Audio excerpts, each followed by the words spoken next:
Wayanad Meenangadi 54-ൽ bakery ഉൽപ്പന്ന നിർമ്മാണ unit JCB കൊണ്ട് അടിച്ചു നിരത്തി. ഇതര സംസ്ഥാനക്കാരായ ജീവനക്കാരെ മർദ്ദിച്ച് മുറിയിലടച്ച ശേഷമായിരുന്നു അടിച്ചു തകർത്തത്. സംഭവത്തിൽ പോലീസ് കേസെടുത്തു.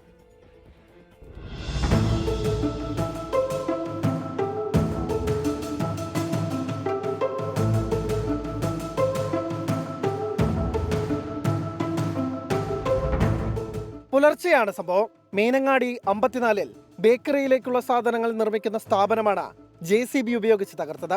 6 പേരാണ് സംഘത്തിലുണ്ടായിരുന്നതെന്ന് ഇതര സംസ്ഥാനക്കാരായ ജീവനക്കാർ പറയുന്നു. മീനങ്ങാടി സ്വദേശികളായ പ്രേമൻ, നാസർ എന്നിവരാണ് സ്ഥാപനം നടത്തിയിരുന്നത്.